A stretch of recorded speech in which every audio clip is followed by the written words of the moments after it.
ఈ శ్రేష్టమైన ఉదయకాల సమయంకు ఏర్పాటు చేయబడిన దేవుని వాక్యాన్ని మనము చదువుకుందాం. 34వ దావీదు కీర్తన, 34వ దావీదు కీర్తన 7వ వచనాన్ని మనం చదువుదాం. 34వ దావీదు కీర్తన 7వ వచనం. యెహోవా యందు భయభక్తులు గలవారి చుట్టూ ఆయన దూత కావలి ఉండి వారిని రక్షించును. దేవుని నామానికి మహిమ కలుగును గాక.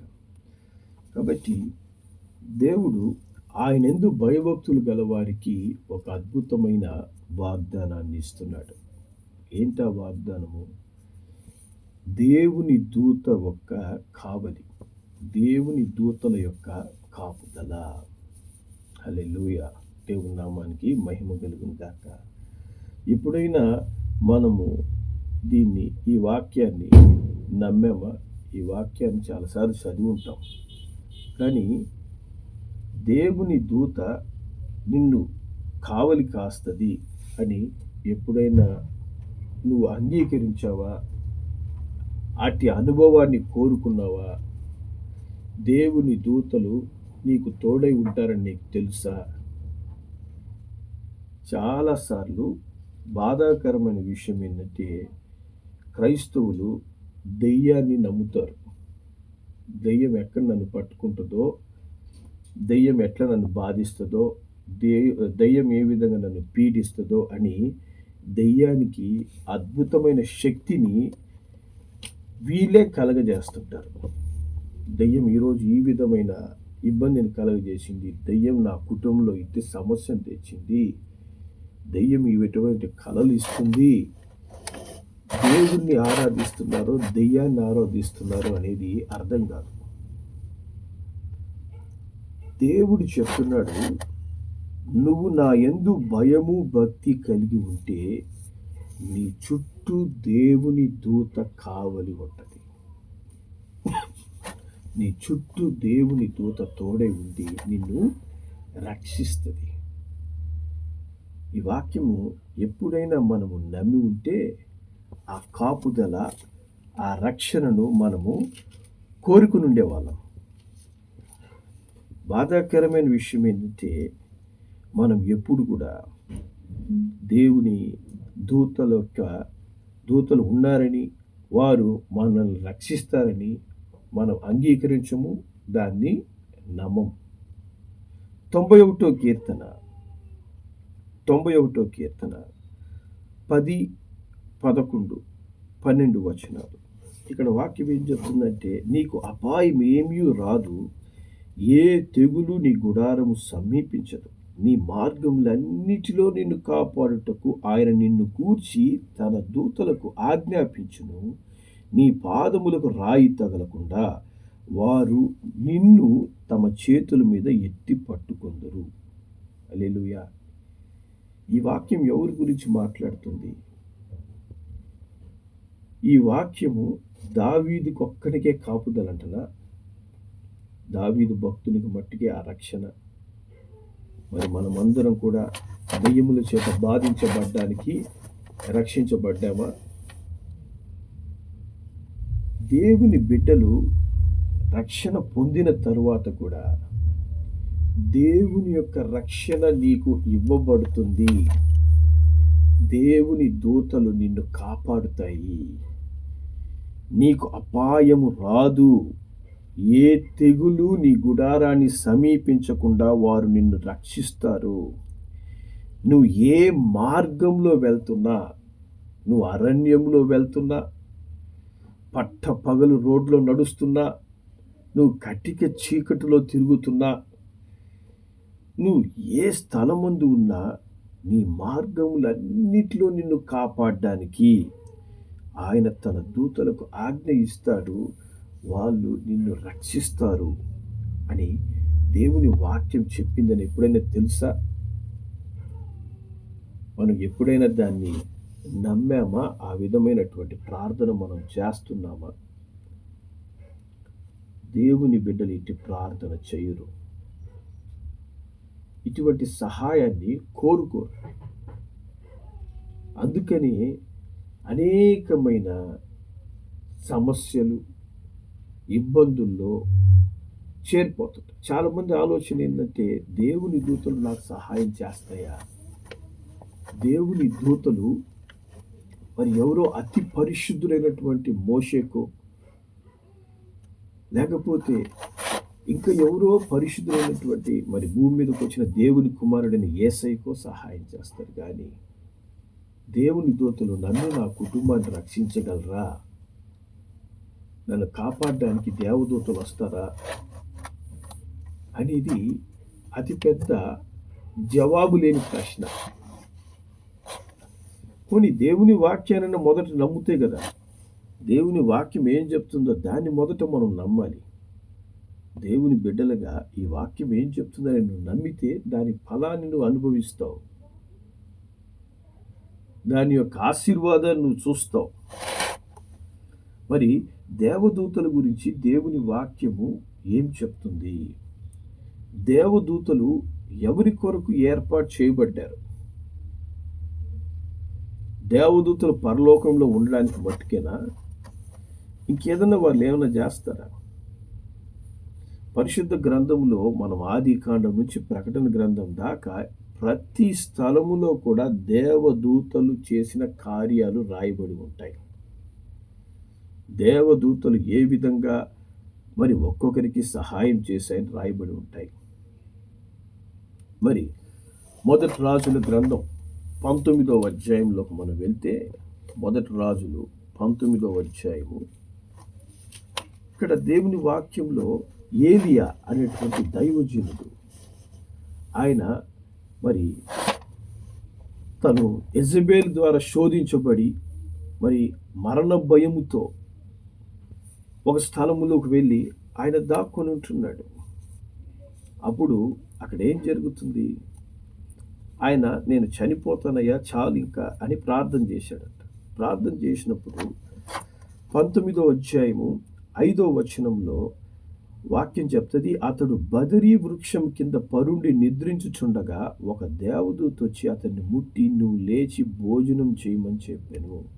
చూసారా, ఇక్కడ దేవదూత ఏం చేస్తుంది? తినడానికి భోజనం తీసుకుని వచ్చిందట. హల్లెలూయా.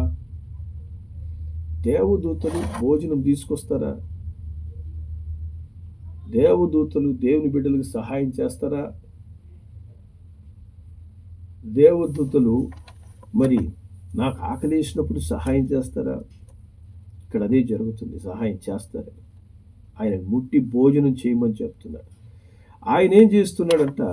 6వ వచనం చెప్తుంది, అక్కడ ఉన్నటువంటి అప్పము నీళ్లును మరి తీసుకొని భోజనం చేసి మళ్ళా తిరిగి పడుకున్నాడట.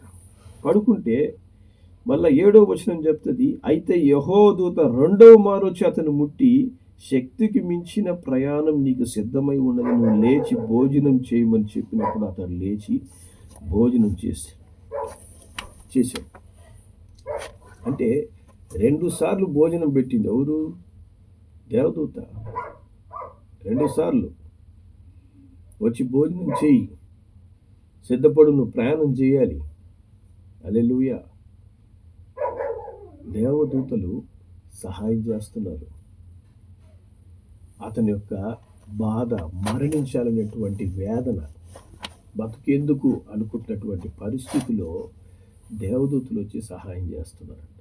దేవుని నామానికి మహిమ కలుగును గాక. కాబట్టి అలాగే అపోస్తుల కార్యంలోకి వెళ్దాం.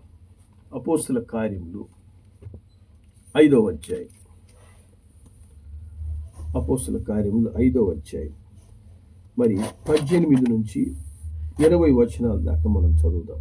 ఇక్కడ వాక్యం చెప్తుంది, అపోస్తులను బలాత్కారముగా పట్టుకొని పట్టణపు చెరసాలలో ఉంచిరి.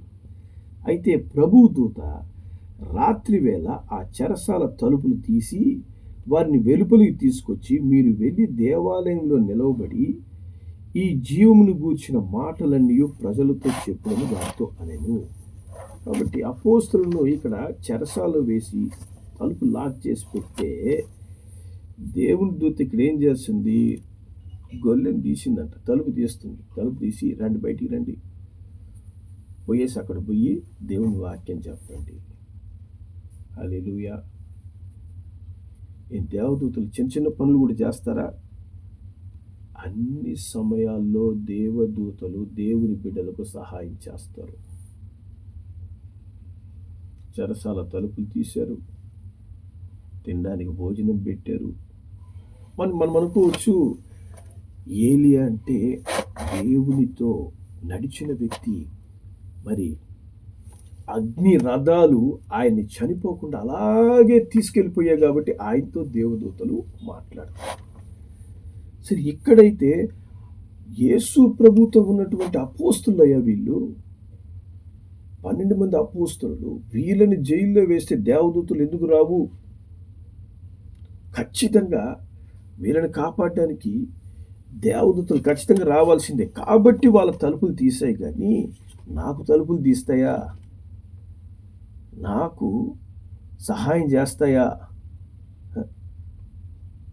దేవుని వాక్యం ఏం చెప్తుంది? యాకోబు రాసిన పత్రిక 5వ అధ్యాయం 17వ వచనంలో, యాకోబు 5:17, ఏలియా మన వంటి స్వభావం కల మనుష్యుడే.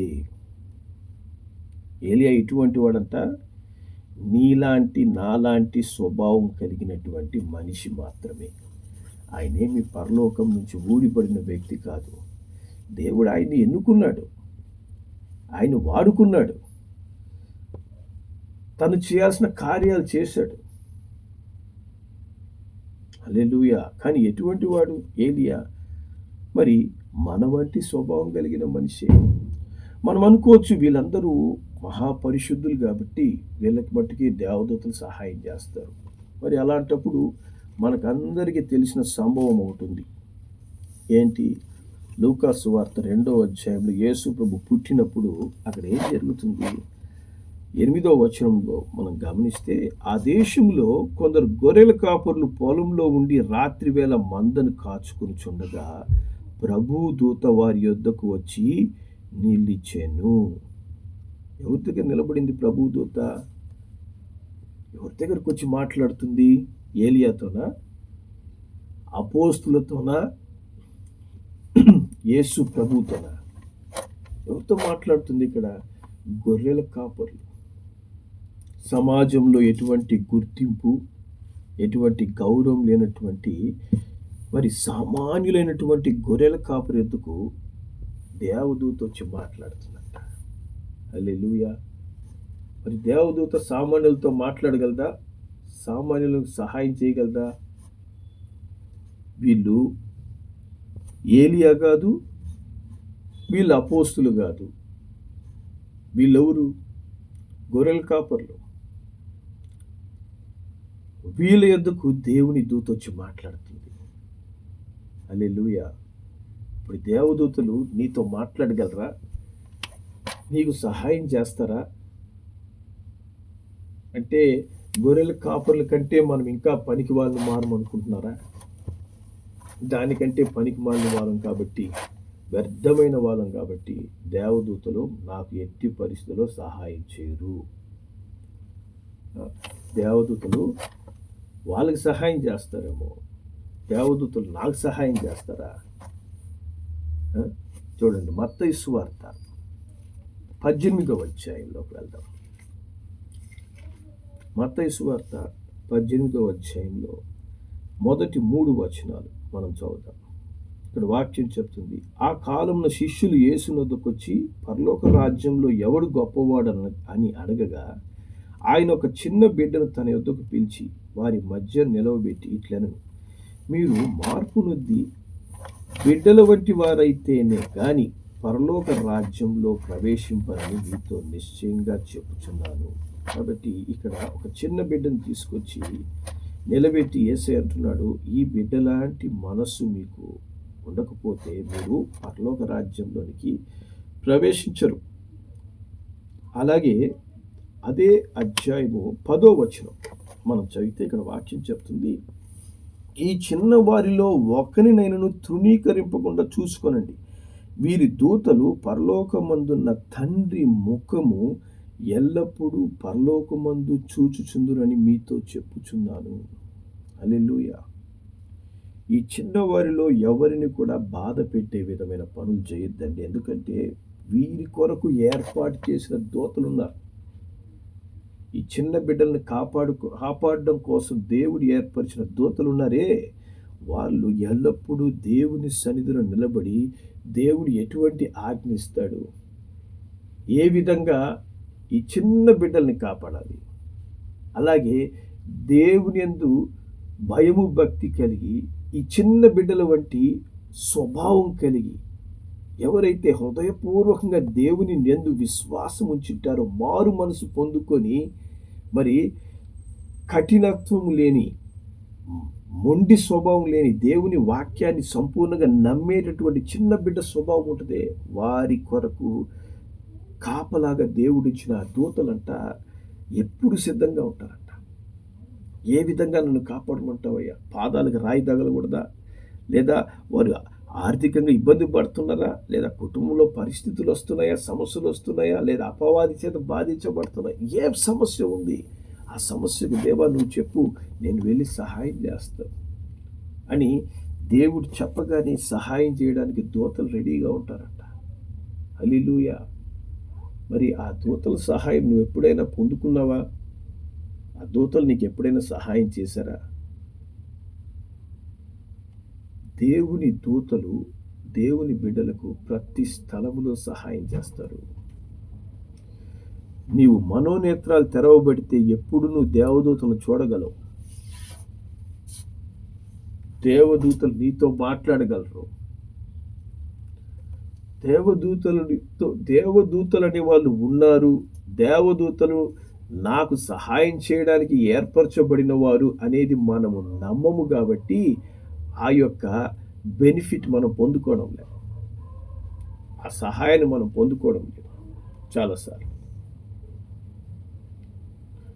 దేవుడిచ్చిన అద్భుతమైన ఆ రక్షణను మనం చేతులారా కోల్పోతున్నాం. దేవుని వాక్యం చెప్తుంది, హెబ్రీయులకు రాసిన పత్రిక 1వ అధ్యాయం, హెబ్రీయులకు రాసిన పత్రిక 1వ అధ్యాయము 13-14 వచనాలు, 1-13-14 వచనాలు మనం చదివితే ఇక్కడ వాక్యం చెప్తుంది, అయితే నేను నీ శత్రువులను నీ పాదములకు పాదపీఠముగా చేయు వరకు నా కుడిపార్శ్వమున కూర్చుండుము అని దూతలలో ఎవరిని గూర్చి అయినా ఎప్పుడైనా చెప్పినా, వీరందరూ రక్షణ అను స్వాస్థ్యము పొందబోవు వారికి పరిచారము చేయుటకై పంపబడిన సేవకులైన ఆత్మలు కారా. హల్లెలూయా. వీరందరూ అనగా ఎవరు? దేవదూతలు. ఎవరంట? రక్షణ అను స్వాస్థ్యమును పొందబోవు వారికి పరిచారము చేయుటకై పంపబడిన సేవకులైన ఆత్మలు. హల్లెలూయా. ఎవరికి పరిచారం చేస్తారంట వీళ్ళు? ఎవరికి సహాయం చేస్తారంట వీళ్ళు? రక్షణ అనే స్వాస్థ్యము పొందుకునే వారికి సహాయం చేస్తారు. నువ్వు రక్షణ అనే స్వాస్థ్యాన్ని పొందుకున్నావు? అసలుకి నువ్వు రక్షించబడ్డావని నీకు తెలుసా? రక్షించబడ్డావంటే నీకు మారు మనసుందా? నీ జీవితం మారినట్టు నీ గురించి ఎవరైనా సాక్ష్యం చెప్తున్నారా? నువ్వు ఎటువంటి రక్షణను పొందుకున్నావు? పొయ్యి నీటిలో మునిగే ఒక బాప్తీసాన్ని పొందుకున్నావా? ఎవరో చెప్తే చర్చికి వచ్చి కూర్చుంటున్నావా? లేదా మా పెద్దవాళ్ళు క్రైస్తవులు కాబట్టి నేను చర్చికి వెళ్తున్నాను అనుకుంటున్నావా? ఆ రక్షణ గురించి ఇక్కడ రాయబడలేదు. ఎవరైతే హృదయపూర్వకంగా యేసయ్యను సొంత రక్షకుడుగా అంగీకరించి యేసు కొరకు తమ జీవితాన్ని సమర్పించుకొని పాత జీవితాన్ని వదిలేసి సంపూర్ణమైనటువంటి మారు మనసు అనుభవంలో చిన్న బిడ్డల వలె ఎవరైతే మారుతారో అటువంటి రక్షణ స్వాస్థ్యము పొందినవారు, దానికి ఒక స్వాస్థ్యం కూడా ఉంది. ఏంటది? పరలోక రాజ్యానికి వారసులు. అట్టి రక్షణ స్వాస్థ్యము పొందిన వారికి దేవదూతలు ఎవరంట? పరిచారము చేయుటకు పంపబడిన వారు. హల్లెలూయా.